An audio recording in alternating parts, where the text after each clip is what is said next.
शिव मंदिर में नंदी का स्थान गर्भगृह से बाहर क्यों होता है? नंदी कैसे बने भगवान शिव की सवारी, जाने ये कथा। देवों के देव महादेव भगवान शिव की महिमा अपरंपार है। सभी देवों में भगवान शिव का स्थान सबसे ऊंचा है। भगवान शिव सृष्टि के संहारक और पालक कहलाते हैं। भगवान शिव अपने भक्तों की सच्ची पुकार सुनकर ही उनकी हर मुराद पूरी करते हैं। महादेव का स्वभाव बड़ा ही भोला है, इसलिए उनका एक नाम भोलेनाथ भी है। धार्मिक शास्त्रों में उल्लेख है कि जो भी भक्त भगवान शिव की पूजा अर्चना करता है, उसकी हर मनोकामना पूर्ण होती है। शिव मंदिर में शिवलिंग पर नियमित रूप से जल चढ़ाने से महादेव अति प्रसन्न होते हैं। महादेव के साथ भगवान गणेश, माता पार्वती व नंदी की पूजा का विधान है। आपने देखा होगा कि शिव मंदिर के गर्भगृह में भगवान शिव के अलावा गणेश, माता पार्वती आदि की मूर्ति विराजमान रहती हैं, परंतु नंदी की प्रतिमा गर्भगृह के बाहर रहती है। आज हम आपको बताएंगे कि आखिर नंदी शिव मंदिर में बाहर क्यों विराजमान रहते हैं। पौराणिक कथा के अनुसार शिलाद नाम के मुनि ने संतान प्राप्ति की कामना के साथ भगवान इंद्रदेव को रिझाने के लिए तपस्या किया, परंतु इंद्रदेव ने संतान का वरदान देने में असमर्थता जताते हुए भगवान शिव को प्रसन्न करने के लिए अनुरोध किया। इसके बाद शिलाद मुनि ने भगवान शिव को प्रसन्न करने के लिए तपस्या की, जिसके बाद शिवजी प्रकट हुए और उन्होंने शिलाद को स्वयं के रूप में प्रकट होने का वरदान दिया। महादेव के वरदान के बाद शिलाद मुनि को नंदी के रूप में संतान प्राप्त हुई। शिवजी के आशीर्वाद के कारण नंदी अजर अमर हो गए। उन्होंने संपूर्ण गणों, गणेश व वेदों के समक्ष गणों के अधिपति के रूप में नंदी का अभिषेक कराया, जिसके बाद नंदी नंदीश्वर कहलाए।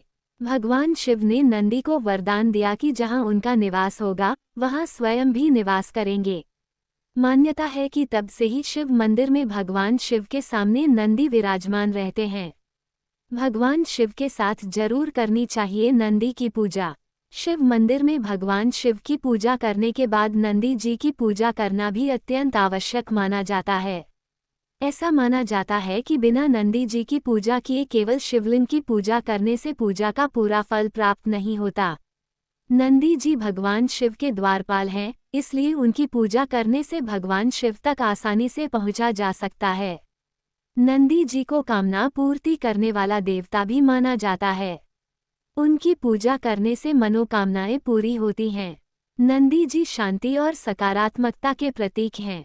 उनकी पूजा करने से मन में सकारात्मक विचारों का संचार होता है। कान में मनोकामना बोलने से पहले कुछ नियमों का पालन करना चाहिए। शास्त्रों के अनुसार नंदी जी के कान में मनोकामना बोलने से पहले कुछ नियमों का पालन करना चाहिए। सबसे पहले ओम शब्द का उच्चारण करें। ऐसा करने से आपकी मनोकामना भगवान शिव तक पहुंचने के लिए तैयार हो जाती है। अपनी मनोकामना स्पष्ट और संक्षिप्त रखें। लालच या अवास्तविक इच्छाओं से बचें। मनोकामना करते समय नकारात्मक विचारों से दूर रहें। सकारात्मक सोच रखें और विश्वास रखें कि आपकी मनोकामना पूरी होगी। अपनी मनोकामना पूर्ण होने का धैर्य रखें। भगवान शिव आपकी परीक्षा लेंगे और उचित समय पर आपकी मनोकामना पूर्ण करेंगे। अपनी मनोकामना पूरी होने पर भगवान शिव और नंदी जी का आभार व्यक्त करना न भूलें। किस कान में बोलनी चाहिए मनोकामना? अपनी मनोकामना हमेशा नंदी जी के बाएं कान में बोलें। बाएं कान का संबंध चंद्रमा से माना जाता है। चंद्रमा मन और भावनाओं का ग्रह है, इसलिए बाएं कान में बोलने से मनोकामना सीधे भगवान शिव तक पहुंचती है। दाहिना कान सूर्य से संबंधित है। सूर्य कर्म और ऊर्जा का प्रतीक है। बाएं कान में बोलने से मनोकामना में भावनाओं की शक्ति जुड़ती है, जो मनोकामना को पूर्ण करने में सहायक होती है। नंदी के दर्शन और महत्व। नंदी भगवान शिव की सवारी है। नंदी को भगवान शिव ने अनेक वरदान दिए थे। धार्मिक शास्त्रों के अनुसार भगवान शिव के साथ नंदी की पूजा करने का भी विधान है। भगवान शिव नंदी के माध्यम से ही भक्तों की पुकार सुनते हैं।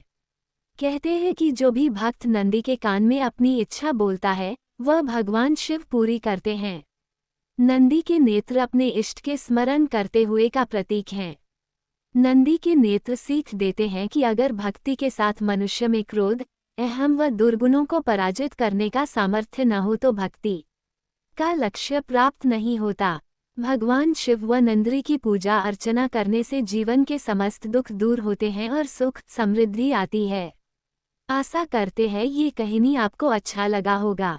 ऐसे ही कहानी सुनने के लिए वीडियो को लाइक, कमेंट्स, शेयर और चैनल को जरूर सब्सक्राइब करना।